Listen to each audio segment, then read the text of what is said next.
नमस्कार दोस्तों, स्वागत है आप सभी का साइंस जर्नी में। दोस्तों सैटरडे स्पेशल में हम हाजिर हैं, आज आपके साथ जातक कथा को लेकर। और जैसा कि आप जानते हैं, हर सैटरडे को हम लोग जातक कथा सीरीज़ लेकर आते हैं। तो आज हम जिस जातक कथा की चर्चा करने वाले हैं, वो जातक कथा थोड़ी-सी बड़ी है और इस जातक कथा में बहुत सी ऐसी बातें आपको जानने को मिलेंगी, जिससे आप ब्रह्मनिकल चोरी को बड़े आसानी से पकड़ सकेंगे। आपके मन में आता होगा कि जो ब्रह्मानिकल जो पुराण हैं, वो इनके वेदों से तो मैच करते नहीं हैं। तो उसमें अचानक से सुमेरु पर्वत आ जाता है, अचानक से असुर आ जाते हैं, सुर आ जाते हैं, दोनों में लड़ाई वगैरह हो जाती है। ये सब कहाँ से आ जाता है अचानक से? ब्रह्मनिज़्म में ये सारी चीज़ अचानक से कहाँ से आ जाती? जबकि वहीं वेदों में ये तो यज्ञ हवन की बात करते हैं, इनका इंद्र मारता-पीटता है, वो तमाम तरह की बातें इसमें आती हैं, लेकिन पुराणों की कहानियाँ बिल्कुल अलग-सी हो जाती हैं। और फिर उसमें एक हीरो बन के आता है। वहीं वेदों में इनका कोई एक हीरो विष्णु टाइप का कोई व्यक्ति नहीं आता, लेकिन जो पुराण लिखते हैं उसमें अचानक से विष्णु, ये विष्णु है कौन? तो बुद्धिज़्म की जो कहानियाँ हैं, जो जातक कथाएँ हैं, इसको जब आप ढंग से पढ़ेंगे, पूरे गहराई में पढ़ेंगे इन जातक कथाओं को, तो आपको पता चल जाएगा कि इनका पूरा पुराणों का जो इन्होंने कॉपी पेस्ट करके उसका ब्राह्मणीकरण करके ज़ेरॉक्स मार के जो उसका रूप बिगाड़ने की कोशिश की है, वो सारी चोरी आप पकड़ लेंगे। तो आज हम जो आपको बताने वाले हैं कुलावक जातक कथा, इस कुलावक इस कुलावक जातक कथा को जब आप देखेंगे ध्यान से, तो आपको पता चलेगा देवलोक के बारे में, असुर लोक के बारे में। इसमें आपको पता चलेगा कि किस तरह से आपने वो जो कहानी सुनी है ना कि कुछ पिला दिया था असुरों को, असुर मतवाले हो गए, तो उनको ये कर दिया। वो थोड़ी-सी कहानियाँ इन्होंने जो लिखी है वो भी कहानी है, लेकिन यहाँ पे भी थोड़ा-सा उसका एक अंश देखने को आपको मिलेगा। सुर-असुर की लड़ाई मिलेगी। आपको जो आपने सुना होगा ना कि इन्होंने पंचभेदी वो बना दिया। हालाँकि महाभारत में इन्होंने उम, वो बनाया था ना 7 रक्षा तंत्र। इसमें भी आपको पता चलेगा कि 5 तंत्र जो बुद्धिज़्म में किस तरह से बनाए गए थे, कौन-कौन लोग इस देश की रक्षा करने के लिए या किस तरह से रक्षा करते थे, वो सारी चीज़ें आपको यहाँ पे आज काफ़ी सारी जानकारियाँ मिलेंगी। तो चलिए समय ना गवाते हुए इसको शुरू करते हैं और शुरू करने से पहले मैं आप लोगों को ये लीगल डिस्क्लेमर दिखा देता हूँ। ये लीगल डिस्क्लेमर है, जैसा कि आप जानते हैं यहाँ पे जो भी बातें होती हैं, जो भी प्रेज़ेंटेशन होती हैं, जो भी डिबेट्स होती हैं, इसका उद्देश्य साइंटिफ़िक टेम्परामेंट को एनकरेज करना है। जो कोई भी बाहर से वक्ता आते हैं, जो डिबेट करने आते हैं, वो जो भी अपनी बातें रखते हैं, वो उनकी अपनी रिस्पॉन्सिबिलिटीज़ होती है। तो आइए चलिए देखते हैं, क्या कहता है ये जातक कथा। तो कुलावक जातक कथा की भी शुरुआत जेतवन से होती है और वहाँ पे दरअसल 2 तरुण भिक्षु हैं, यानी कि अभी नए उम्र के, जवान उम्र के 2 तरुण थे। दोनों को मन किया कि प्रवज्ञा ग्रहण कर लें और प्रवज्ञा ग्रहण करके रहें। दोनों प्रवज्ञा ग्रहण कर लेते हैं और रहने लगते हैं, लेकिन बुद्धिज़्म में एक नियम था कि पानी आपको ना कपड़े से, सूती जो कपड़े होते थे, उसमें छान कर पानी पीना होता था। ऐसा नहीं है कि आप अचानक से कोई भी कपड़ा, मतलब पानी कहीं मिल गया, उठाया, पी लिया, ऐसा नहीं करना है। तो बुद्धिज़्म में एक नियम का पालन किया जाता था, कपड़े से छाना जाता था, अगर उसमें कीड़े वगैरह होते थे या कोई भी गंदगी होती थी, वो छन जाती थी और एक तरह से फ़िल्टर का काम करता था। आज भी आप देखेंगे तो अगर आरओ में तो अब बहुत सारी चीज़ें लगा दी गई हैं और पहले जो नॉर्मल अभी जो प्यूरीफायर आते हैं, वाटर प्यूरीफायर, उसमें आप देखेंगे तो वो जो छन के जाता है, वाटर जो छन के जाता है, तो इस यही चीज़ पहले कपड़े के माध्यम से, सूती कपड़े के माध्यम से किया जाता था और फिर पानी पीते थे। तो एक ही कपड़ा था और दोनों तरुण मित्र जो हैं उसी से दोनों छान लेते थे और पानी पीते थे। तो हुआ क्या एक बार कि मित्रता थी, जब मित्रता होती होगी तो किसी न किसी दिन विवाद भी उत्पन्न हो गया। विवाद हुआ तो एक मित्र जो है, वो जो जिसका कपड़ा था, जिसे छानकर दोनों पीते थे, तो जब मित्रता थी तो दोनों प्यार मोहब्बत से चल रहे थे, पूछना ही नहीं था। लेकिन जब विवाद हुआ तो उसने नहीं दिया, और जिसके पास नहीं था, अब उसकी मजबूरी थी कि वो कैसे पानी पीता, प्यास लगी है, कपड़ा छानने वाला है नहीं, तो उसने नॉर्मल ऐसे ही पानी उठाया और पी लिया। फिर दोनों पहुँचते हैं तथागत बुद्ध के पास। जब पहुँचते हैं, तथागत उनसे पूछते हैं कि कहाँ से आए हो आप लोग भंते? आप लोग कहाँ से आए हो? तो बोलते हैं कि हम कोसल जनपद के गाँव से हैं, वहाँ से ही आपके दर्शन के लिए आए हैं। और देखिए रास्ते में इसने जानबूझकर बिना छाने पानी जो है उसको पी लिया। तो वो पूछते हैं, शास्ता जो हैं, शास्ता तथागत बुद्ध को कहा जाता था, वो पूछते हैं उससे, भिक्षु क्या तूने सचमुच जानबूझकर जीवों सहित जल पिया है? ठीक है? तो वो भंते जो हैं कहते हैं हाँ, मुझसे बिना छाना पानी पिया गया। बोलते हैं कि हाँ, मैंने ऐसा किया। तो शास्ता यानी तथागत बुद्ध फिर से पूछते हैं, भिक्षु पूर्व समय में देवनगर में, एक नगर था देवनगर, देवनगर में राज्य करते हुए, ये तथागत बुद्ध के नाम पर जातक कथाएँ लिखी गई हैं, जिसमें तथागत के माध्यम से शिक्षा देने का प्रयास किया गया है। तो वो क्या तथागत के मुँह से कहलवाया जाता है, पूर्व समय में देवनगर में राज्य करते हुए पंडितों ने, यहाँ पंडित का मतलब विद्वान है, कोई जाति सूचक नहीं है। पंडित शब्द बुद्धिज़्म में आता है, यानी विद्वान होता है। पंडितों ने युद्ध में पराजित हो, यानी लड़ाई में जब पराजित हो गए, तो समुद्र की सतह पर भागते हुए, जो समुद्र तट था, वहाँ से भाग रहे थे, समुद्र के तटों से, और हम ऐश्वर्य के लिए प्राणवध न करेंगे, ठीक है? यानी कि वहाँ पे कुछ ऐसी सर्कमस्टांसेस आए थे कि जब जीव हत्या हो रही थी उनके भागने से, एक तो वो लड़ाई हार चुके थे, और लड़ाई हारने के बाद से वो भाग रहे थे, और भागने के कारण से जीव हत्या उन लोगों के द्वारा हो रही थी। तो उन्होंने क्या सोचा, उस समय क्या डिसाइड किया कि देखो, हम भले ही ये जो जीव हत्या जो हो रही है हम ये नहीं करेंगे, हम वापस लौट के चलते हैं, मरेंगे तो मरेंगे, अपनी जान दे देंगे, यही ना होगा कि हम लोगों की जान चली जाएगी। लेकिन ये जो जीव हम लोगों से मर रहे हैं, इनको नहीं मरने देंगे।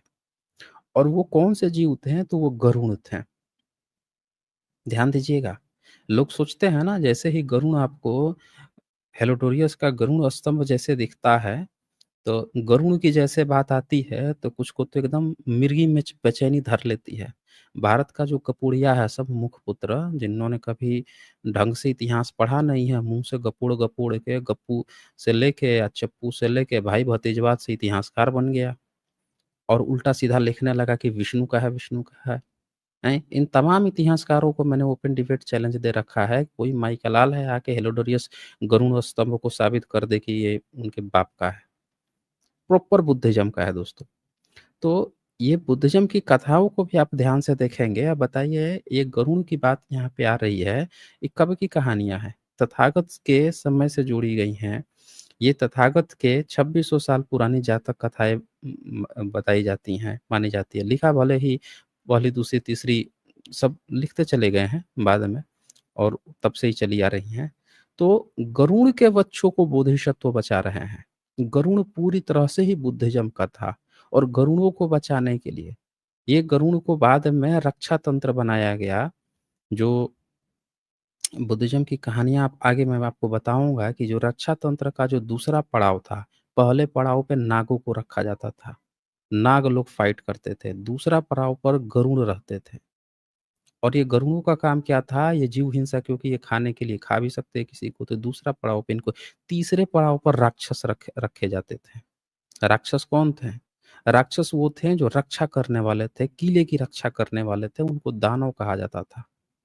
ठीक है ना? दानवीर जो राक्षस होते थे, वो थे। और चौथा पड़ाव जो है, वो होता था यक्षों का। यक्ष थोड़ा-सा विषम वो रखते थे, मतलब थिंकिंग रखते थे, लेकिन वो रक्षा करते थे। जैसे पुष्यमित्र शुंग का जो ये कहानी फर्जी बना रखे हैं, तो पुष्यमित्र जो एक्चुअल अशोकावदान में है, जब यक्षों को लगाया गया, यक्षों की बारी आई कि देखो ये हमारे शत्रुओं पर आक्रमण कर रहा है, तो यक्षों ने उसको दौड़ा-दौड़ा के मारा था और कायरों की भाँति भागता हुआ जाके पहाड़ों में दब के मर गया। तो यहाँ पे आप देख सकते हैं कि ये जो गरुड़ के बच्चे थे, इनको बचाने के लिए बोधिसत्वों ने अपनी जान दी। अब ये कहानी सुना रहे हैं, तथागत के मुँह से ये कहानी बताई जा रही है कि देखो एक्चुअल में क्या हुआ था, उस समय क्या हुआ था। कैसे जीवों को बचाने के लिए और एक तुम लोग हो कि बिना जीव को बचाने की बजाय वैसे ही पानी पी ले रहे हो। तो अब ये कहानी जो अतीत कथा यहाँ से शुरू होती है, वर्तमान परिदृश्य था। अब अतीत कथा मैं आपको सुनाता हूँ। अतीत कथा में 2 खाका खींचा गया है। एक खाका ये खींचा गया है, दरअसल इसमें अतीत कथा में मल्टीपल लेयर्स हैं। मल्टीपल लेयर मतलब जैसे आपने इंसेप्शन अगर मूवी देखी होगी, तो उसमें बताया गया है कि जब आप सपना देखते हैं, तो फिर बताया जाता है कि सपने के भीतर के लेयर में फिर आप सपना देखते हैं और फिर उसके भीतर के लेयर में आप सपना देखने चले जाते हैं, कई लेयर्स में। तो ये जो अतीत कथा है, इस अतीत कथा में बताया जाएगा ये अतीत कथा, फिर उस अतीत कथा में कई लेयर चढ़ते जाएँगे। उसमें भी बारंबार जो है जन्म हो रहा है, क्योंकि याद रखिए कि अतीत कथा में जन्म होता है बार-बार। किसी भी जीव-जंतु में, किसी भी वर्ग में हो सकता है क्योंकि ये आपको मोरल शिक्षा देने के लिए अतीत कथा बताई जाती है। इसमें कुछ भी हो सकता है, कुछ भी आपको जो आश्चर्यजनक लग सकता है, वो अतीत कथा में आएगा। क्योंकि ये अतीत का कथा बताया जा रहा है, आपको मोटिवेशन वर्तमान कथा में नहीं आएगा, याद रखिएगा, अतीत में। क्योंकि अतीत कथा का ही मतलब है कि आपको मोटिवेशन के लिए उसको जैसे आप मैथ्स बनाते हैं ना, तो कहते हैं कि मान लिया कि एक्स, मान लेते हैं, ज़ूम कर लेते हैं, वैसे मान लेने की बात आती है।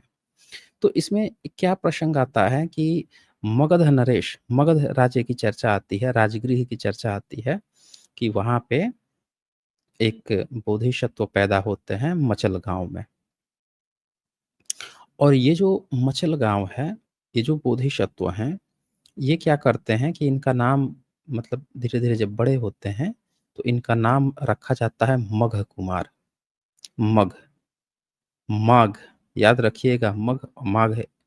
माघ एक बुद्धिज़्म में उसका मंथ का भी नाम है, महीने का भी नाम है, जिसको आजकल लोग गलतीवश हिंदू हिंदू कैलेंडर समझने लगे हैं। सावन, भादो, कुआर, कार्तिक ऐसे उसमें माघ भी आता है।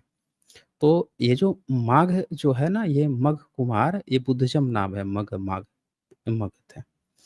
उनका नाम मघ कुमार यानी मघ माळवक रखा गया। अब यहाँ पे क्या होता है कि ये जो मघ हैं, चूँकि इनको बोधिसत्व कहा जा रहा है, तो ऑफ़ कोर्स इनके अंदर वो सारे गुण थे जो पूर्व बुद्धों से चले आ रहे थे, यानी शीलों का पालन करना। तो जैसे थोड़ा-सा बड़े होते हैं, इनके पिताजी उनकी शादी करा देते हैं। इनके ही कुल में कहीं से लड़की लाई जाती है, शादी होती है दोनों की।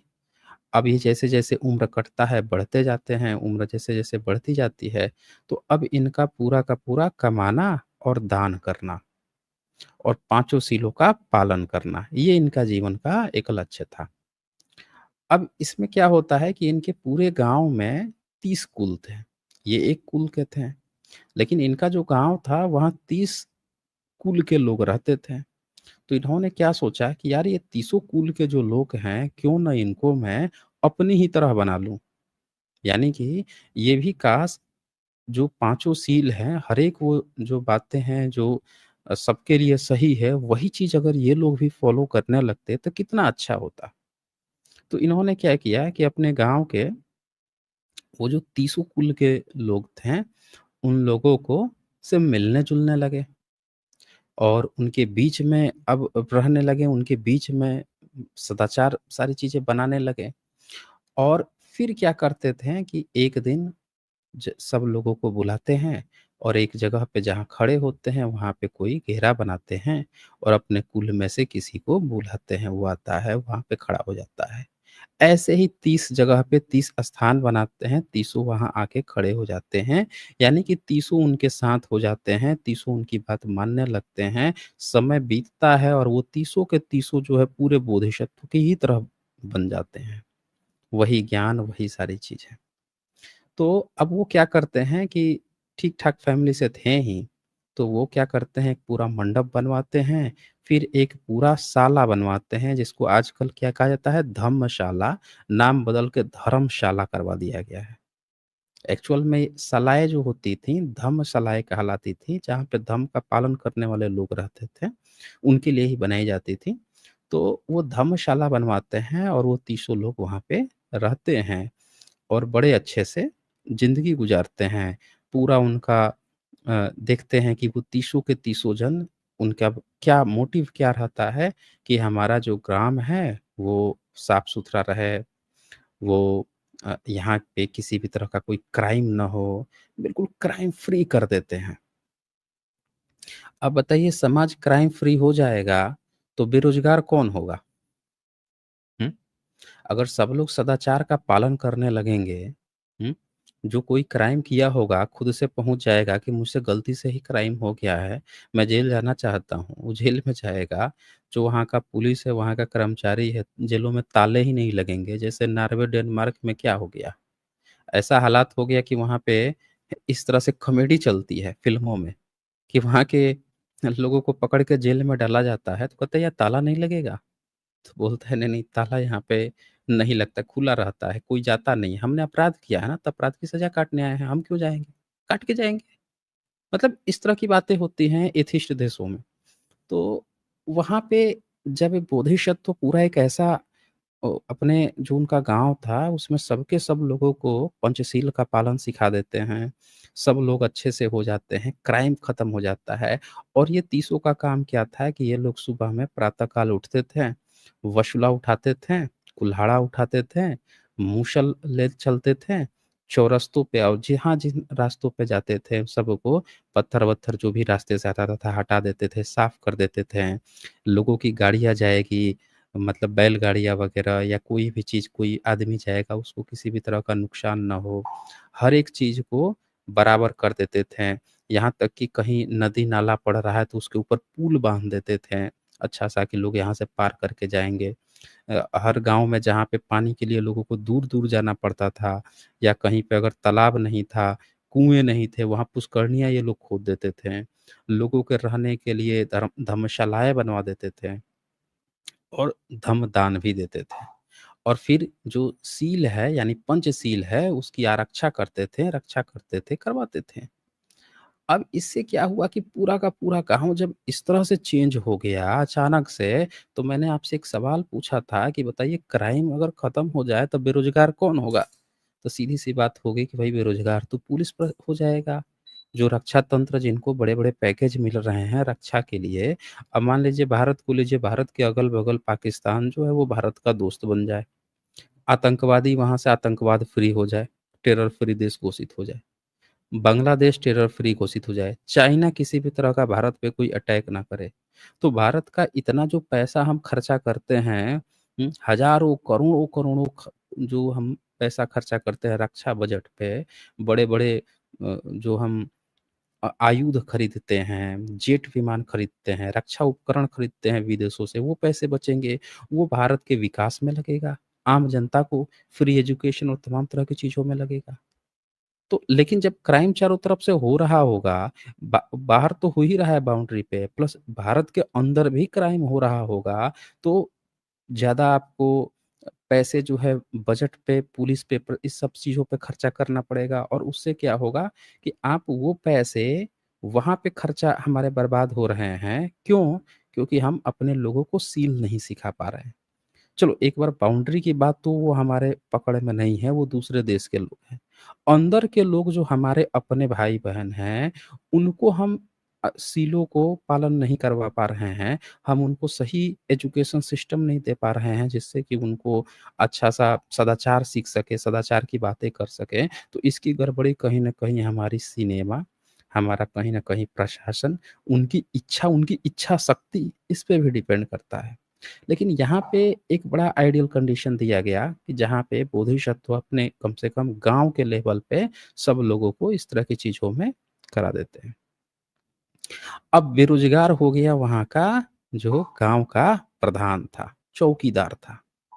चौकीदार जो है वो बेचैन हो गया। चौकीदार सोचा कि अरे यार! पहले तो हम देखो फाइन लगाते थे, किसी जीव-जंतु को मार देते थे।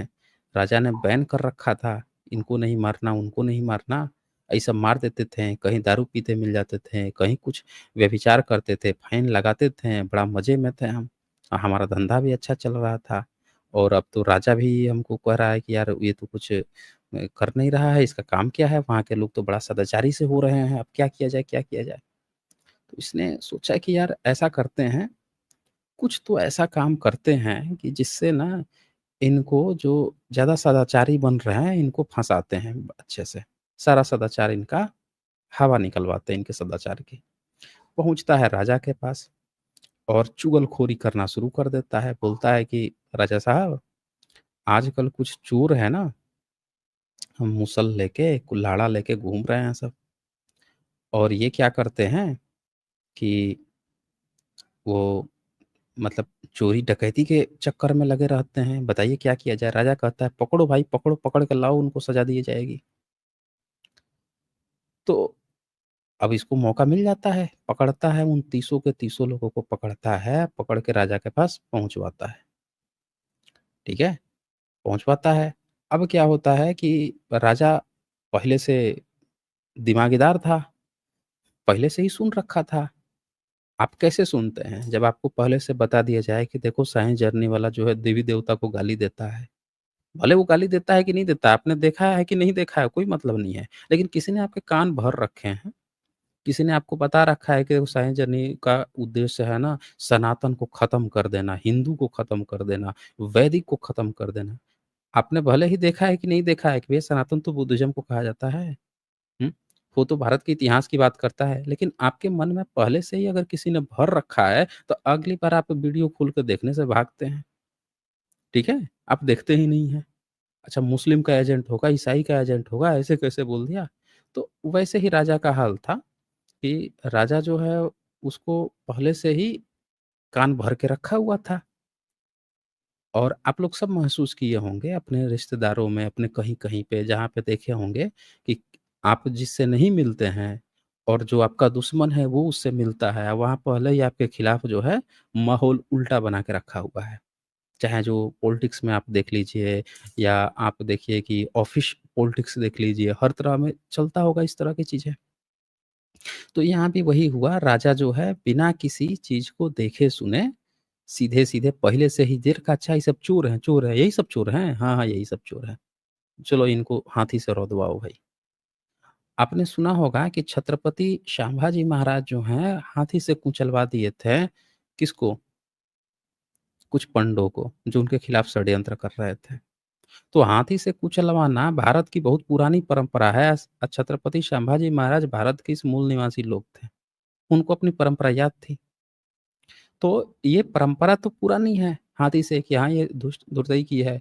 बुद्धिज़्म ने इसको थोड़ा-सा और सही कर दिया था कि नहीं हम इनको देश निकाला दे देंगे, हाथी-वाथी से कुचलवाने की ज़रूरत नहीं है।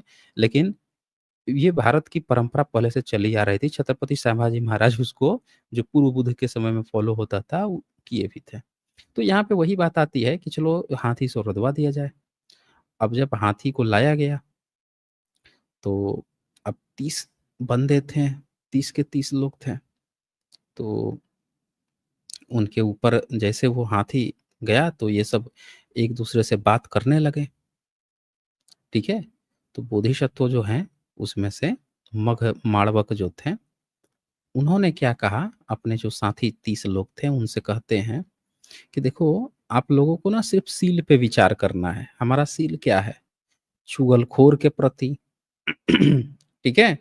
मतलब जो चुगलखोरी किया है, यानी कि जिसने हमारे बारे में गलत चीज़ें बता रखी है राजा को, उसको राजा के प्रति और ये राजा जिसने आदेश दिया है, उसके प्रति, हाथी के प्रति जो हमको कुचलने आने वाला है, उसके प्रति और हमारा ये जो शरीर है, जिसको हम बचाना चाहते हैं, इन सब के प्रति एक जैसी ही मैत्री भावना रखनी है। हमको इनमें कतई भी भेदभाव नहीं करना है कि तुम बुरे हो, भैया तुम कुछ भी हो, हमारे लिए सब लोग एक समान हैं। जब ऐसा भावना करते हैं और ये पहले भी करते थे, जीव-जंतुओं की सहायता करते थे, हेल्प करते थे, तो आपने देखा होगा कई आपको स्टोरीज़ दिखाई गई होंगी, बताई गई होंगी जिसमें कोई एक पशु घायल रहता है, उसकी कभी किसी ने सहायता की रहती है ज़रूरत पड़ने पर वो उनकी हेल्प कर देता है। ये बहुत सी कहानियाँ ये सब यहीं से कहानियाँ ली गई हैं। तो ये बहुत सारे जीव-जंतुओं की भी हेल्प किया करते थे। अब यहाँ पे जब हाथी आता है, वो देखता है, तो हाथी को बहुत चतुर प्राणी भी कहा गया है। वो भाँप जाता है कि ये लोग ठीक लोग हैं, निर्दोष हैं, कोई दुष्टता तो दिख नहीं रही है और ये लोग तो चीज़ों को पालन करते होते हैं। हाथी उसको नहीं कुचलता है, पीछे हट जाता है। दूसरा हाथी मँगवाया जाता है, ला भैया कूच दे इसको। हाथी फिर से पीछे हट जाता है। तीसरा हाथी लाया जाता है, चौथा हाथी जब मल्टीपल हाथी आते हैं, जब नहीं कुचल पाते हैं, तो राजा कहता है, "ई सब के पास ना इनके हाथ में पक्का ई सब कोनो औषधि रखे हैं।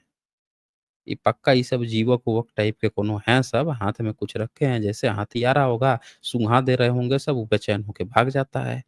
इसे पूछो इसके पास कोई औषधि-वौषधि है क्या? तो आज्ञा देता है, तलाशी लो सब। तो पूरी तलाशी ली जाती है तीसों के तीसों में, किसी में निकलता ही नहीं है कोई भी औषधि। जब औषधि नहीं निकलती है, तो कहता है पक्का ये सब कोई ना मंत्र जानते हैं और जैसे हाथी आता है, वहाँ पे ये मंत्र पढ़ देते हैं। जैसे ही मंत्र पढ़ते हैं हाथी जो है भाग जाता है। पता लगाओ इसको कौन-सा मंत्र ये सब जानते हैं। पूछते हैं सब, तुम लोगों को कोई मंत्र पता है? तो जो बोधिसत्व होते हैं वो कहते हैं हाँ, एक मंत्र तो है। कहते थे बताओ कौन-सा मंत्र है? तो बोधिसत्व उनसे कहते हैं कि देखिए हमारे पास और कोई दूसरा मंत्र नहीं है देव। हमारे पास जो है हम किसी भी जीव की हिंसा नहीं करते हैं। पूरे जीव हिंसा से हमने बचा रखा था, तो ये जीव जो हैं, ये सब मतलब पहचान ही गए हैं एक तरह से, ये जीव हिंसा सब नहीं करते, अच्छे लोग हैं। चोरी नहीं करते हम लोग और मिथ्या आचार यानी व्यभिचार नहीं करते, झूठ नहीं बोलते हम लोग और शराब भी नहीं पीते और हम लोग मैत्री भावना रखते हैं, सभी व्यक्तियों से मित्रतापूर्वक रहते हैं और दान देते हैं, ठीक है? और जितने भी ऊँचा-नीचा रास्ता है मतलब जो सही अभी रास्ता नहीं बन पाया है, वो रास्ता हम लोग बनाते हैं। हम लोग तालाबें, पुष्करणियाँ जो हैं, तालाब खोद देते हैं ताकि लोगों को दूर-दूर न जाना पड़े पानी लाने के लिए। हम लोग लोगों के रहने के लिए सलाएँ बनाते हैं, जिसको धर्मशालाएँ कही जाती हैं, वो सलाएँ बनाते हैं। यही हमारा एक मंत्र है, यही हमारी आरक्षा है और यही हमारी वृद्धि है। राजा जब सुनता है ये सब बातें तो एकदम खुश हो जाता है कि अरे! ये तो बड़ा अच्छा आदमी है सब ये। ये सब काम करते हैं, हमको ये जो चुगलखोर है, ये हमको उल्टा के कान भर दिया था। हम इन लोगों से बिना बात किए ही हम कहानी बना लिए कहानी बन के हम तो इन सबको सजा दे रहे थे। ये तो बड़ा अच्छा आदमी है सब, बिना हम बात किए हम जज कर रहे थे इन सबको। तो राजा क्या करते हैं कि वो जो चुगलखोर जिसको वो ग्राम प्रधान चौकीदार बना के रखे थे, चौकीदार की सारी चौकीदारी छीन ली गई। जितना उसको फंड दिया गया था, लिया गया था, सारा फंड ले लिया गया और उसको ये जो बोधिसत्व लोग थे, इनके ऊपर बाँट दिया गया, इनको दे दिया गया और चुगलखोर को कहा गया कि तू आजीवन इनका दास बन के रहेगा, इनकी सेवा-सत्कार करेगा, मतलब इनकी हेल्प करेगा, जो भी होगा, वो तुझे करना पड़ेगा। अब वो जो हाथी था, वो हाथी को भी इसको गिफ्ट कर दिया गया। बोधिसत्व को, "ले जाइए भैया हाथी को, ये आप ही से प्रेम करता है, आप लोगों को कुचल भी नहीं रहा है, ले जाइए इसको भी।" तो ये लोग जो हैं, क्या करते हैं कि जब इतना सारा पैसा मिला तो वो बुलाते हैं, फिर एक बहुत भारी जो है धर्मशाला बनवाते हैं और धर्मशाला जब बनवाते हैं, तो ये लोग चूँकि तीसों के तीसों मर्द थे, महिला तो कोई थी नहीं। तो ये क्या करते हैं कि उ उसमें जो महिला थीं, उनको किसी को भागीदार नहीं बनाते हैं। अच्छा, ये बुद्ध के पहले की कहानी बताई गई है, तो इसमें ये भी चीज़ आप देख सकते हैं कि इसमें जो जिसको बोधिसत्व बताया जा रहा है, उसमें उसकी 4 स्त्रियाँ रहती हैं। एक का नाम रहता है सुधम्मा, दूसरे का चित्ता, तीसरे का नंदा और चौथा का नाम रहता है सुजाता। अब कहानी यहाँ पे एक परत यहाँ पे आपको खत्म हो गई, जहाँ से आपको ये पता चला कि वो जीव हत्या नहीं करते थे, जीवों को बचाते थे, तो उसका इनको लाभ मिलता है, ठीक है? अब यहाँ से एक दूसरा लेयर शुरू होगा कहानी का, जहाँ पे अब इनके पत्नियों की बात आ रही है कि अब उनकी 4 जो स्त्रियाँ थी, सुदामा, चित्ता, नंदा, सुजाता और चूँकि ये लोग बोधिसत्व के साथ जो 30 लोग थे, सब लोग घर परिवार से अलग धर्मशाला बना के वहाँ पे ये लोग धर्मशाला बना रहे थे, वहाँ पे ही ल रह रहे थे। तो उन्होंने सोचा कि ये जो बड़ा-सा धर्मशाला बना रहे हैं, यहाँ हम ही लोग रहेंगे। महिला का क्या काम है? पुरुष रहेगा यहाँ पे। महिला तो अपने-अपने घर में रह ही रही है। तो वहाँ पे उन्होंने महिला का स्थान नहीं देते हैं और उसको बहुत बड़ा बनवा रहे होते हैं। तो जो बड़ी पत्नी होती है सुदामा, वो जाती है बढ़ई से मिलती है और उसको थोड़ा-सा पैसे-वैसे रिश्वत देती है, ठीक है? और फिर जानती है कि जब घर बन रहा है तो इसमें सहतीर की ज़रूरत पड़ेगी। तो वो क्या करती है पहले से ही एक अच्छा-सा सहतीर जो है वो बनवा लेती है और बना के खूब बढ़िया-सा उसको कपड़े में लिटा-उटा के उसको घर में रखवा लेती है। फिर क्या होता है कि अब जब घर बन ही रहा होता है तो पैसा-वैसा दिया गया है तो ये ज़रूरत होती है कि भैया एक सहतीर की ज़रूरत है घर बनाने के लिए। तो सहतीर कहाँ से मिलेगा? और कहा जाता है कि सहतीर किसी नए पेड़ को काट के नहीं बनेगा। ऐसे पेड़ का जो पहले से ही कटा-पिटा करके बनाया गया हो वो चाहिए। नया पेड़ काट-कूट के नहीं बनेगा, खराब हो जाएगा। तो खुजवाया जाता है तो वही उसकी जो पत्नी रहती है सुदामा उसके घर में क्योंकि वो बनवा के पहले से रखी थी तो उसका पहले से प्लान था, वहाँ पे रहता है तो उसका इस्तेमाल किया जाता है। तो फिर होता है कि भैया देखो ये पत्नी कितनी काम आ रही है घर बनाने में और तुम लोग इसी को हिस्सा नहीं दे रहे हो। तो वो जो बढ़ई है वो कहता है कि देखिए ब्रह्मलोक को छोड़ के कोई भी ऐसी जगह नहीं है जहाँ पे स्त्रियाँ नहीं रहती हैं। तो भैया ले लो इनको, इससे हमारा काम भी हो जाएगा। तो इस तरह से जो चारों इनकी जो पत्नियाँ थीं, तो उनको भी एक स्थान मिल जाता है। अब क्या होता है कि पहली को तो मिल गया, दूसरी जो चित्ता है वो क्या करती है कि जहाँ पे ये जो धर्मशाला बनाया गया था, वहाँ पे वो उद्यान बनाती है। मतलब ढेर सारे पेड़-पौधे लगाती है, फूल-फलदार वाले, ठीक है?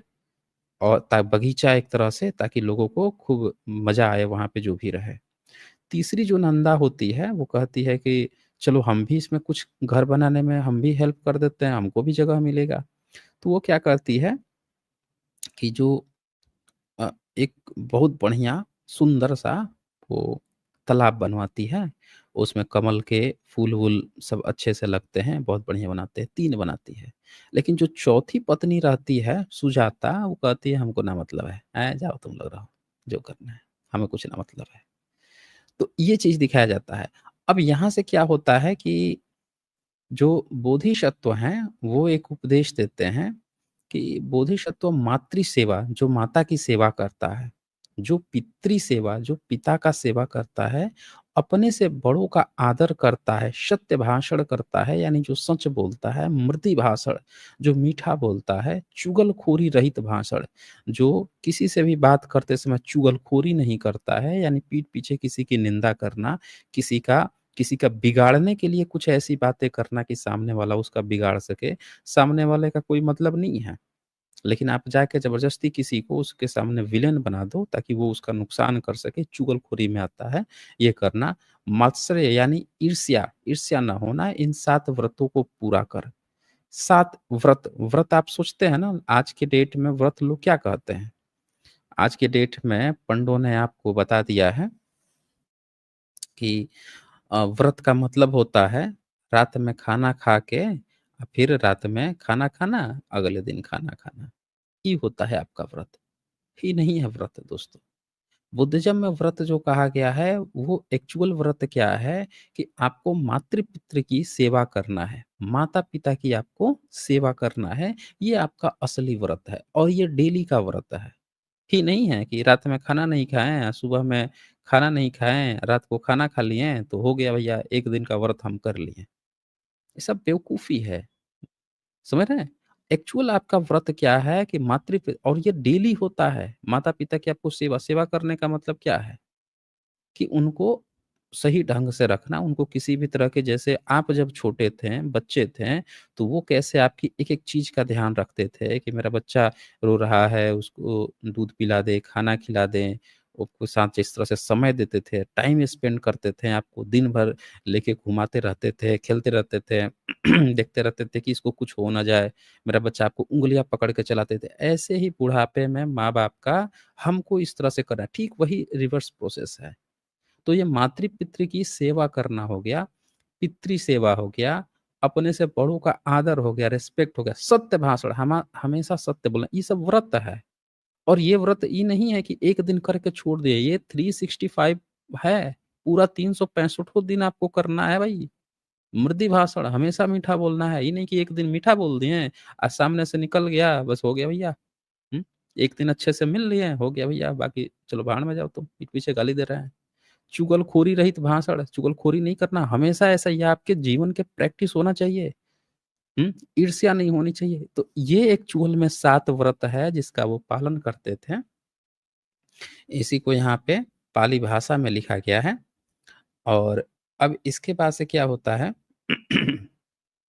कि ये अपनी सारी ज़िंदगी जी वो के इस तरह से सातों व्रत का पालन करते हुए चले जाते हैं। चले जाते हैं तो फिर से अब ये देवलोक में इनका जन्म होता है। अब यहाँ पे एक चीज़ आप ध्यान दीजिएगा दोस्तों, ये अतीत कथा है, वर्तमान कथा नहीं है कि आप सोचेंगे कि वर्तमान कथा में ऐसा कैसे क्या जन्म हो रहा है, ये हो रहा है, नेक्स्ट बर्थ कैसे हो जा रहा है। ये दरअसल कहानी को समझाने के लिए नेक्स्ट बर्थ का लिया गया है। तो अब यहाँ पे क्या होता है कि वो जो अ, ये हैं अ, जो बोधिसत्व थे, अब ये शक्र बन के, एक राजा बन के पैदा होते हैं। कहाँ पे? देवलोक में। लेकिन होता क्या है कि देवेंद्र देखिए देवेंद्र शक्र, अब आपको पंडों ने बताया होगा कि इंद्र का एक नाम देवेंद्र है। तो आप देख लीजिए कॉपी पेस्ट कैसे करते हैं, शक्र को इंद्र लिख देंगे, ये देवेंद्र शक्र, शक्र राजा को कहा जाता है। तो ये मतलब जन्म क्या इन वहाँ पे जन्म लेते हैं, लेकिन वहाँ पे कब्ज़ा जो था, वो असुरों का कब्ज़ा था। तो असुर का जब कब्ज़ा था ये बोधिसत्व थे, देवेंद्र शक्र, जन्म लिए थे, अच्छा 7 व्रतों का पालन किए थे, तो इनको यहाँ पे थे। अब वो देखते हैं कि यार यहाँ पे असुर सब का क्या काम है, इन सब का अपना लोक है ही और यहाँ पे ये सब क्या कर रहा है? तो वो क्या करते हैं कि कुछ बेहोशी वाला टाइप का चीज़ जो है, उन सबको खुशी-खुशी पिलवाते हैं, बेहोश होते हैं, सबका पैर पकड़वा के सुमेरु पर्वत से नीचे फेंकवा देते हैं, "चले जाओ तुम लोग यहाँ से, हो गया भैया। तुम्हारी हत्या नहीं करेंगे, तुम लोग बस यहाँ से निकल लो।" तो अब जब वहाँ से वो चले जाते हैं, तो जो असुर थे, वो सीधे-सीधे नीचे जो असुर लोक था, असुर भवन था, वहाँ पे पहुँच जाते हैं। अब असुर भवन कहाँ पे था? तो ये सुमेरु पर्वत के निचले तल पर था। समझ रहे हैं? निचले तल पर था। आप ध्यान से देखिएगा तो ब्रह्मनिज़्म जो है जब भी वर्ण व्यवस्था की बात करता है, तो वो आपको क्या बताता है कि ऊपर जो सबसे ऊपर है मुँह, वो ब्राह्मण है और सबसे नीचे जो है वो क्या है? शूद्र है। दरअसल वो बुद्धिज़्म का ये जो कांसेप्ट है, जो अतीत की ये जो कथा है, इसी को उठा के डिट्टो चेप मारा उसने इंसानों में भेदभाव करने के लिए। समझ रहे हैं? ध्यान से समझिएगा इस चीज़ को। उसने क्या किया कि उनको नीचे उठा के फेंक दिया और बोला कि ये जो नीचे वाला है, ये चीज़ ये मतलब वो असुर लोक था, तो इन लोगों ने शूद्रों को सीधे-सीधे असुर बना दिया, अपनी कहानियों में। ध्यान रखिएगा। जबकि ये इसमें कहानी है, कोई रियलिटी नहीं है ना ही इसका इंसानों से कुछ लेना-देना है। तो अब यहाँ पे क्या होता है कि वो जब नीचे तल पे जाते हैं, तो देवताओं से पराजित वृक्ष की भाँति वहाँ असुरों का चित्रा पाटली नामक कल्प वृक्ष है। अब वहाँ पे कल्प वृक्ष था, असुर सब देखते हैं कि यार यहाँ कल्प वृक्ष तो दिख नहीं रहा है। ये क्या है? लगता है हमको हम लोग बेहोश थे, हमको कहीं पे किसी ने ला के रख दिया है या ये तो नकली जगह लग रही है, ये असली जगह नहीं है। तो वो क्या करते हैं जब से उनको पता चलता है अच्छा ये देखो हमको ये नीचे फेंक दिया, ऊपर ही बैठे हुए हैं सब, चल पकड़ रहे चढ़ो, चढ़ो ऊपर चढ़ो, सुमेरु पर्वत पर चढ़ो। अब ये क्या करते हैं सारे के सारे जितने असुर होते हैं सब सुमेरु पर्वत पर जो बुद्धिज़्म में आपको बताया गया था ना, आपको याद होगा कि रावण का जो बताया गया है कि वो भी एक पहाड़ के चोटी पे रहता था, ऊपर एक किला है ये। ये बुद्धिज़्म की संकल्पनाएँ हैं, कहानियाँ हैं जिसको उठा के ये सब अपना बाप-दादा बना के श्रीलंका पता नहीं क्या-क्या बना के घूम रहे हैं सब। तो अब वो क्या करते हैं उस पेड़ के ऊपर चढ़ना शुरू कर देते हैं। जब पेड़ के ऊपर चढ़ते हैं, तो देखते हैं ऊपर कि अच्छा देव, बेटा तुम लोग कब्ज़ा कर लिए इस जगह पे, यहाँ पे कल्प वृक्ष हम उगाए थे। सुने? कल्प वृक्ष तो हम उगाए थे, तुम लोग हमारा ले लिया, हम ही को नीचे फेंक दिए बेहोश करके, हैं? बूढ़ा सकरा। तो ये पूरे चींटी की भाँति ऊपर चढ़-चढ़ के ऊपर चढ़ जाते हैं और फिर क्या करते हैं वो, मारना शुरू करते हैं। शक्र जो हैं ये बोधिसत्व शक्र हैं, इनको भागना शुरू करते हैं ये वहाँ से। तो जब ये वहाँ से भागना शुरू करते हैं, तो क्या होता है कि समुद्र के रास्ते से भागते हैं। अगल-बगल कोई जगह थोड़ी है, समुद्र है, तो समुद्र से भागना शुरू करते हैं। अब समुद्र से भागना शुरू करते हैं, तो अगल-बगल पेड़ थे, तो वो ये जैसे-जैसे भाग रहे थे लोग, तो पेड़ों में कंपन हो रहा था, पेड़ लगे सब गिरने, हिलने, डुलने, गिरने लगे, भगदड़ मची तो। तो जब पेड़ गिरने लगे, तो उस पर थे गरुड़, गरुड़ के बच्चे थे, वो सब गिर-गिर के लगे मरने। तो जब सिम्बली वन था बेसिकली वहाँ पे अगल-बगल में, तो सिम्बली वन के जितने पेड़ थे, वो सब गिरने लगे। ये लोग भागने लगे देव लोग। अब क्या होता है वहाँ पे कि जो ये देखिए समुद्र तल पर उलटते-पलटते गरुड़ बच्चे महाचित्कार करने लगे। तब शक्र जो है, जो उसका सारथी था मातली, उससे पूछता है कि भैया ये बड़ा करुणाजनक रोने जैसा जो शब्द है, ये क्या चीज़ है ये? तो वो कहता है मातली जो सारथी था, वो कहता है देव, आपके रथ के वेग से चूर्णित होकर गिरते हुए सिंबली वन के कारण मरने के भय से भयभीत गरुड़ पोतक, गरुड़ के जो बच्चे हैं, एक साथ चित्कार कर रहे हैं, रो रहे हैं। तब ये महासत्व जो है, जो शक्र था, उसको समझ में आया कि एक तो हम लोग लड़ाई हार गए असुरों से, ऊपर से भाग रहे हैं, अपना तो हमारा नुकसान हुआ ही हुआ और दूसरा हम गरुड़ के जो बच्चे हैं, उनका भी नुकसान कर रहे हैं। एक काम करते हैं, चलो भैया वापस लौट के आगे नहीं बढ़ेंगे, ताकि इन गरुड़ के बच्चों को कोई नुकसान ना हो। हमारी जान ही तो जाएगी, चलो असुरों के पास, मार देगा और क्या करेगा। तो वो क्या करते हैं कि वापस वहाँ से लौट के आने लगते हैं, गरुड़ों की जान बचाने के लिए। इसीलिए आपने देखा होगा कि भारत में गरुड़ के जो बुद्धिस्ट शिल्प कला है, उसमें गरुड़ के कई जगह पे चिन्ह मिलते हैं। और हेलोडोरियस का जो गरुड़ स्तंभ है, वो बुद्धिज़्म का गरुड़ स्तंभ है। जहाँ हेलोडोरियस रहता था, वहाँ पे गरुड़ के और नागों के, सर्प के, इन सब के कई सारे प्रतीक चिन्ह मिले हैं। लेकिन भारत का जो गपोड़िया है, मुखपुत्र जो है, गोबर गोमूत्र खाकर जो पवित्र अपने को समझता है, वो आपको कभी इतिहास नहीं बताया, सब दबा गया। आपको गरुड़ मतलब विष्णु बता दिया, विष्णु का सवारी है। तो यहाँ पे क्या आप देख रहे हैं कि एक बोधिसत्व जो है गरुड़ों को बचा रहे हैं, वो आपको उल्टा पढ़ाता है कि गरुड़ जो है बोधिसत्व को, विष्णु को लेके उड़ता है। भाई अभी विष्णु बताइए उड़ उड़ रहा है। खुद उसका जो है हाथ में से चक्र निकल के सबका गर्दन काट रहा है, उसको उड़ने के लिए गरुड़ की ज़रूरत पड़ रही है। वो साँप पे जाके लेट जा रहा है। क्षीर सागर में, दूध के सागर में जाके कभी साँप गुठिया जा रहा है, उसी पे बैठ जा रहा है। हैं? दोनों एक-दूसरे का उल्टा है। अब वही समझ लो गरुड़ तब आराम करने चला जाता होगा जब साँप पे ही लेटने चले जाते होंगे। क्या कहानी है भाई? आपको समझ में आती है? हैं? कहानीकार हैं सब, कुछ भी कहानी गपोड़ देते हैं। असल कहानी ये थी कि उन्होंने यहाँ पे इनको बचाया था। अब क्या होता है यहाँ पे कि जब उसको बचा लेते हैं ये, तो ये देखिए महासत्व ने कहा सम्मातली, हमारे कारण इन्हें कष्ट न हो। ऐश्वर्य के लिए हम जीव हिंसा नहीं करते हैं, इसके लिए हम अपने प्राणों का परित्याग कर असुरों को दे देंगे, इस रथ को लौटाओ, ये गाथा कही। उसके बाद कहते हैं कि भैया हम अपना जान दे देंगे, लेकिन पंछी के घोंसला वगैरह नष्ट नहीं करो, ले चलो हम लोगों को। तो ये वापस जाते हैं, जब वापस जाते हैं तो वहाँ पे अब बड़ा गज़ब हो जाता है, जो असुर इनको दौड़ा रहे थे सब, वो क्या देखते हैं कि अरे! ये इसको तो हम हरा दिए थे इन सबको, ये तो भाग रहे थे सब, वापस आ रहे हैं, इसका रथ वापस लौट के आ रहा है, चक्कर क्या है भाई?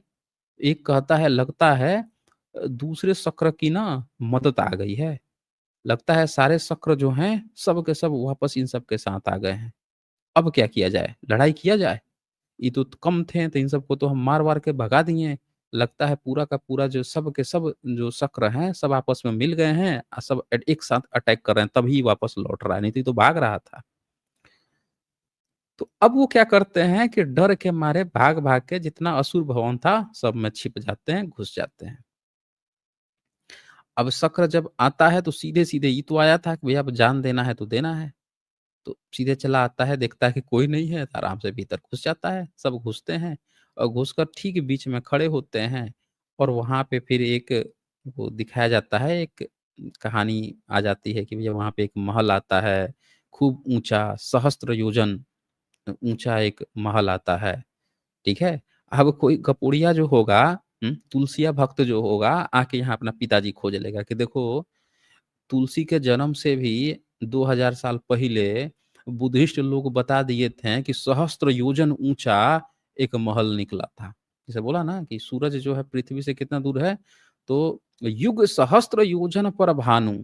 तो अब यहाँ पे अपना बाप खोजते हुए बुद्धिज़्म में खोजते हुए कहेगा कि जब तुलसिया के बाप के बाप के बाप के बाप भी नहीं जन्म लिए थे, उसके बापों के बापों के बापों के भी बाप जन्म नहीं लिए थे, उसके 2000 साल पहले जो है बुद्धिज़्म बता दिया था कि सहस्त्र योजन ऊँचा जो है एक प्रासाद था वैजयंत, वो महल था, वहाँ पे लोग रहते थे। देख रहे हैं आप लोग? और आपको तुलसिया गपोड़ हाँकता है सब तुलसी के नाम पे कि तुलसी जो है सहस्त्र युग सहस्त्र योजन पर बता दिया है, सूरज है। ये महल की बात चल रही है अभी। इन लोगों को बुद्धिस्ट लोगों को पता था कि सहस्त्र योजन पर सूरज नहीं है, वो बहुत दूर है। यहाँ वो बाप खोज लेते हैं सब। देख रहे हैं? तो अब ये बताते हैं कि वहाँ एक महल निकलता है, मतलब कहानी है ये कोई रियलिटी नहीं है, कहानी है, कहानी में बताया जा रहा है, लेकिन इतना फिर भी इनको अक्ल है कि सूरज कम से कम नहीं बता रहे हैं। अब क्या होता है कि उस महल का नाम जो है वैजयंत रखा जाता है क्योंकि विजय के कारण निकला हुआ था और शक्र जो है अब जान जाते हैं कि असुर सब जो है इस जगह को छोड़ के भाग गया है, छुप गया है कहीं-कहीं पे, तो अब ऐसा काम किया जाए, एक ऐसा सिस्टम बनाया जाए जिसके कारण से वापस असुर यहाँ पे ना आ सके। अभी देखिए ये कहानी जो थी इसमें मूल ये कहानी आपको बनाया गया है। ये जो कहानी चल रही है, इसका जो थीम आप देखेंगे, थीम क्या था कि बोधिसत्व पिछले बार जीव-जंतुओं को बचाता था, तो हाथियों ने उसको कुचलने से मना कर दिया। दूसरी बार में दिखाया जा रहा है, एक दूसरा रूप दिया जा रहा है, एक दूसरा एग्ज़ाम्पल कि जब वो शक्र के रूप में है, हार गया है, असुरों से युद्ध हार गया है, ये पूरा प्रसंग एक बनाया गया है। उम, और क्या दिखाया जा रहा है कि वो अपनी जान बचाने के लिए भाग रहा है। सब चीज़ दिखाया जा रहा है कि पहले उसने धूर्तता की कि उन लोगों को पिला के नीचे फेंका। फिर ये भी दिखाया जा रहा है कि भई वो लड़ाई में हार जाता है तो भाग रहा है। लेकिन उसके बावजूद भी दिखाया जा रहा है कि ऐसी परिस्थिति भागता कौन है? कायर। लेकिन भागते हुए भी उसको ये बात का एहसास होता है कि यार हम अपनी जान बचाने के लिए भाग रहे हैं, लेकिन इससे किसी और की जान जा रही है, निर्दोष जीवों की जान जा रही है, उनकी जान बचनी चाहिए। और ये सोच के जब वो डिसीज़न लेता है कि मैं अपनी जान दे दूँगा, तो उसको यहाँ पे क्या हो गया, फ़ायदा हो गया। वापस वो चीज़ें उसको मिल जाती है जब वो दूसरे की जान बच इस थीम को आप समझिए यहाँ पे क्या बताने की क्या कोशिश हो रही है। ये कोई रियलिटी नहीं है। एक मोरल स्टोरी दिखाई जा रही है कि जब आप जीव हत्या को रोकते हैं या रोकने का प्रयास किया गया तो आपको उसके क्या बेनिफिट्स मिल रहे हैं। ये कहानी के माध्यम से, कथा के माध्यम से ये चीज़ अतीत कथा में ये चीज़ दिखाई जा रही है। अब क्या होता है कि वो जो सिस्टम बनाता है कि अब वापस असुर जो हैं यहाँ पे हमला ना कर सके, तो वो 5 लेयर की सिक्योरिटी बनाता है। जैसे आप सुनते हैं ना 1 layer security, 2 layer Z layer security, X layer, Y layer पता नहीं कौन-कौन से लेयर होते हैं। तो यहाँ पे वो 5 लेयर की सिक्योरिटी बनाता है, कि अब जो है ये नहीं आ पाएँगे। तो उसके लिए क्या बोलता है अच्छा वो एक चीज़ और होता है, जो असुर जाते हैं वो भी अपने लिए हाई सिक्योरिटी का वो बनाते हैं ये भी अपने लिए हाई सिक्योरिटी का बनाता है। तो ये दोनों जगह एक-दूसरे को अब नहीं जीत सकते थे। ना तो शक्र असुरों को जीत सकता था, वो अपने भवन में छिप गए थे ना वो इनके भवन पर ये भी अपना सिक्योरिटी लेवल तैयार कर लेता है। तो उस जगह को कहा जाता है अयुद्ध, अयुद्धपुर। अयुद्धपुर का मतलब क्या है कि जिसको जीता नहीं जा सकता है। यही अयुद्ध को आजकल लोग अयोध्या बना दिए हैं। अब ध्यान दीजिएगा दोस्तों, अयोध्या नाम का कोई जगह ही नहीं है और ना अयोध्या का मतलब होता है कि कहीं कोई वैसी जगह जहाँ राम का जन्म हो। जातक कथाओं में राम का जो बोधिसत्व राम है, उनका जन्म तो बनारस का है। दशरथ भी बनारस का है।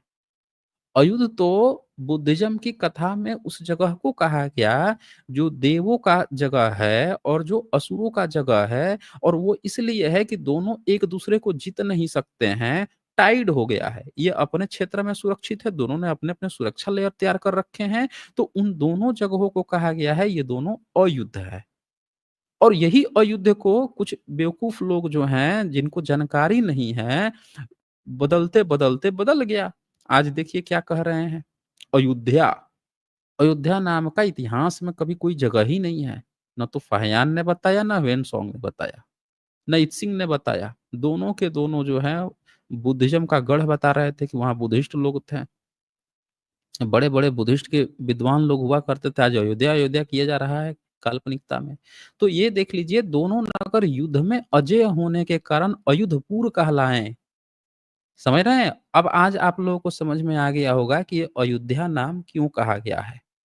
अयोध्या नाम जो आया है, अयोध्या कोई नाम नहीं है, अयोध्या उस जगह को कहा जाता है जिस जगह को जीता नहीं जा सके, उसको कहा जाता है अयुद्ध। समझ रहे हैं?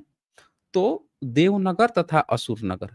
जब असुर बलवान होते तब देवताओं से भागकर देवनगर में प्रविष्ट होकर बंद कर लेते हैं। 1 लाख असुर भी उसका कुछ नहीं कर सकते थे। त सुरक्षा लेयर कैसे बनाया था? ठीक है? और सुरक्षा लेयर में था, मैं बताता हूँ। पहले लेयर जो स्थापित किया गया उस पर्वत के सबसे नीचे तो सर्पों की, जो नाग लोग थे उनको रखा गया। नाग लोग बड़े ताकतवर थे फर्स्ट लेयर पे, आप लोग रहोगे और पार नहीं। दूसरे लेयर पे गरुड़ों को रखा गया, गरुड़ लोग थे, ये उनको रखा गया। तीसरे लेयर पर कुभांड, कुभांड जो हैं आप, कुंभकर्ण जो ये सब आपको कहानी सुना देता है फर्जी का, एक्चुअली कुभांड जो है वो होता है दानव राक्षसों। दानव मतलब दान देने वाला, राक्षस मतलब रक्षा करने वाला। ये तीसरा लेयर था जो रक्षा करने वाला था। चौथा लेयर यक्षों का था और सबसे आखिरी जो 5वां लेयर था ये था महाराजाओं का। क्या फाइनली जब सब लोग हार गए हैं तब अब राजा लड़ेगा, ये चीज़ था। तो ये ये बन जाता है, लेकिन कहानी अभी यहाँ खत्म नहीं होती है, ये अभी दूसरा लेयर खत्म हुआ है। यहाँ देखिए इसको और डिटेल से बताया गया है। उरग शब्द में नागों का ग्रहण है, वे जल में बलशाली होते हैं, पानी में बलशाली थे। पानी में ही ना था वो सुमेरु पर्वत, तो पानी में जल रहते थे, तो उसके चारों बगल घूमते हुए नाग लोग रहते थे। समझ रहे हैं ना? बलशाली थे तो उनको वहाँ का लेयर दिया गया था। इसीलिए सुमेरु पर्वत के प्रथम चक्कर में उनका पहरा है। करोटी शब्द से गरुड़ों का ग्रहण है तो उनका नाम करोटी इसीलिए पड़ा क्योंकि वो जीवों को खाते हैं। दूसरे चक्कर में उनका पहरा है। तीसरा चक्कर पयसहारी शब्द से कुभांडों का ग्रहण किया गया है। यह दानव राक्षस हैं। तीसरे चक्कर में उनका पहरा है। चौथा चक्कर जो है मदन युक्त। अब देखिए दानव राक्षस, अगर दानव राक्षस ये कोई दानव राक्षस होता तो ये देवों का पहरा क्यों करता और उनका क्यों बचाता? ध्यान रखिएगा, ये रक्षा करने वाले को राक्षस कहा जाता था। ये बुद्धिज़्म के पाली शब्द हैं, समझिएगा। मदन युक्त शब्दों में यक्षों का ग्रहण है। ये विषम आचरण वाले होते हैं, युद्धप्रिय होते हैं, लड़ाई वगैरह करते हैं। चौथे चक्कर में उनका पहरा है। चतुरो च महंता का अर्थ है चारों महाराजा, यानी 5वें चक्कर में उनका पहरा है।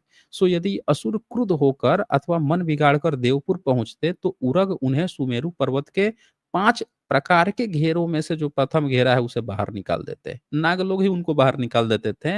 नाग लोगों को भारत का प्रथम प्रहरी कहा गया है। किसी भी माई के लाल जो भारत में नहीं घुस सकता था जब तक नाग लोग थे, ये बुद्धिज़्म की इस कहानी में बताया गया है। तो समुद्र का जो घेरा था ना, समुद्र को जो रोका जाता था किसी भी तरह के लोगों को आने के लिए, नाग लोगों के ज़िम्मे में था। तो ब्रह्मनिज़्म ने भारत को गुलाम बनाने के लिए सबसे पहला काम क्या किया था कि समुद्र पे ही बैन लगा दो। क्योंकि नाग लोग जो हैं सबसे ज़्यादा बलशाली समुद्र पे थे।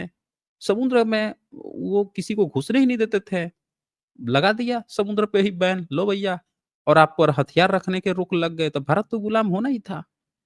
समझे ना? आप मैं क्यों कहता हूँ जातकों को आप पढ़ेंगे तो आपको पूरा का पूरा वो कॉन्सेप्ट समझ में आ जाएगा कि भारत जो है क्यों मुस्लिम्स के आने से पहले तक क्यों सुरक्षित था जब तक बुद्धिज़्म था।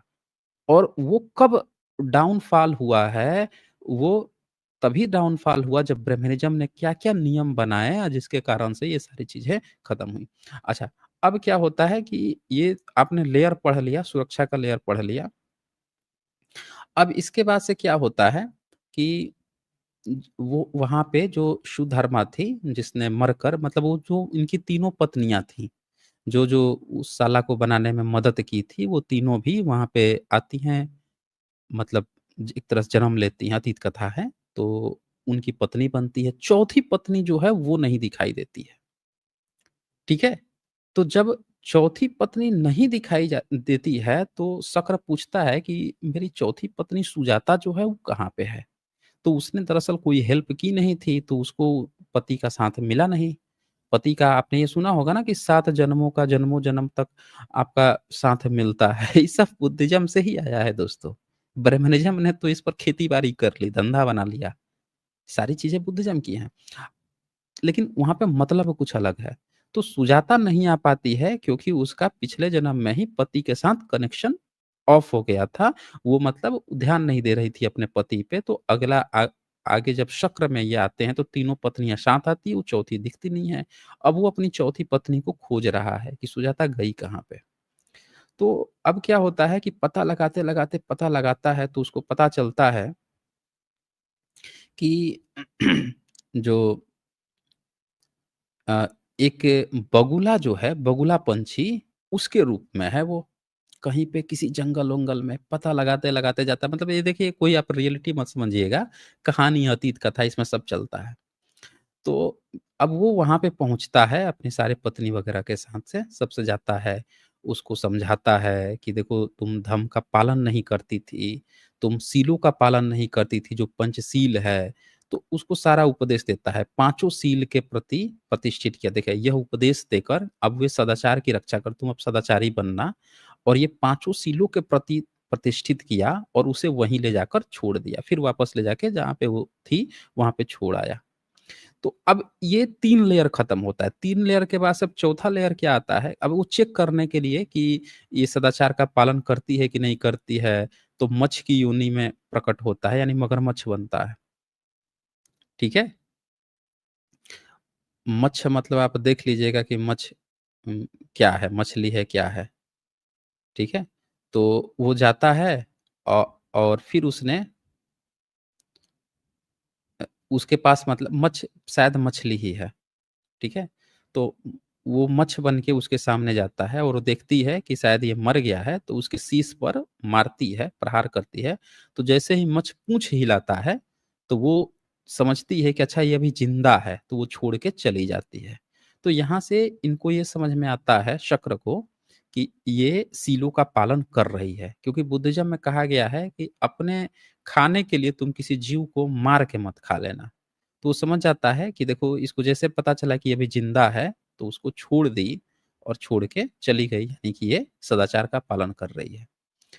अब क्या कहता है कि वहाँ से फिर आगे का एक दूसरा लेयर दिया जाता है कि अब फिर से वाराणसी में कुम्हार के घर पैदा होती है।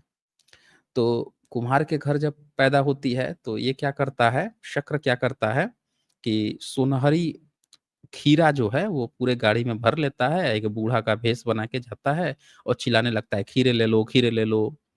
तो सब लोग आते हैं, जाते हैं, लेकिन सबसे पूछता है, एक ही चीज़ पूछता है, "क्या आप सदाचार का पालन करते हैं? यानी बुद्धिज़्म की जो पंचशील है, उसका पालन करते हो?" तो कहते हैं सब कि नहीं।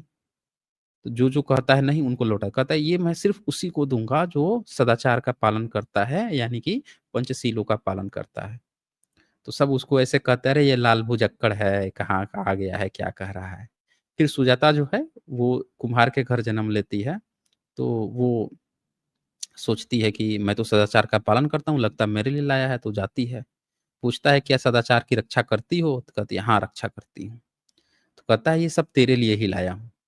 तो गाड़ी सहित गृह द्वार पर छोड़कर वो चला जाता है। वह भी जीवन पर्यंत सदाचार की रक्षा करती है, वहाँ से च्युत हो और वेश चित्ती असुरेंद्र के घर उत्पन्न होती है। अब वो फिर से एक ऐसे असुरेंद्र जो कहा जाए जो असुर लोग थे, उनके यहाँ पैदा होती है।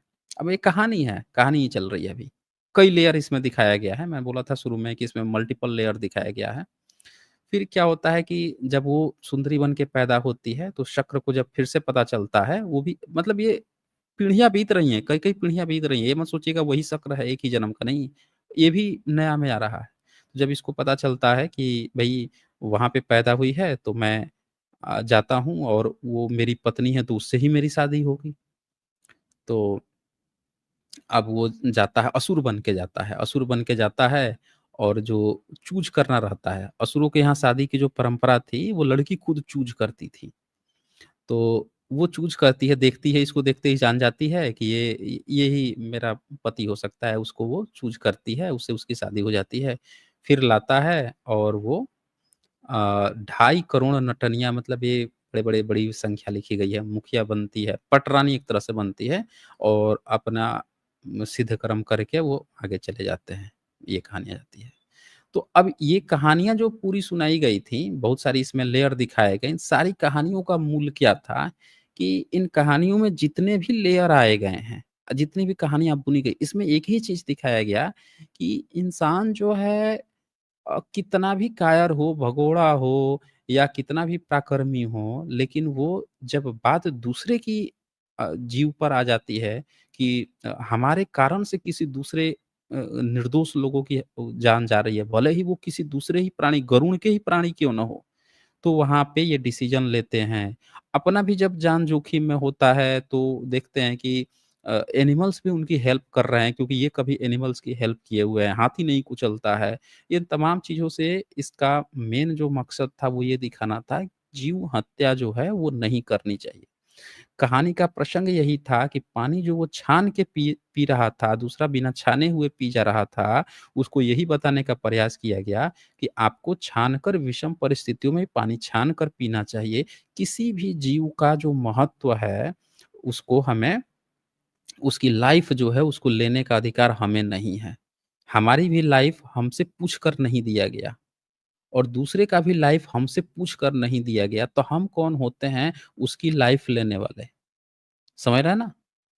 तो इसीलिए ये कुल मिला के जीव अहिंसा को एक तरह से आप समझिए कि को ध्यान में रखते हुए और पंचशील जो है, सदाचार है, उसको ध्यान में रखते हुए इस जातक कथा की बुनियाद रखी गई है। फिर इसमें अब वो लास्ट में कंक्लूड कर दिया जाता है, तमाम कहानियों को जोड़ दिया जाता है, तो बताता है कि शक्र तो तथागत शास्ता ही थे और जो सारथी मातली जो था, जो डिसीज़न लेता है, जो बताता है कि गरुड़ों को नुकसान हो रहा है, वो तो आनंद ही था। ये यहाँ पे जातक कथा खत्म हो जाती है।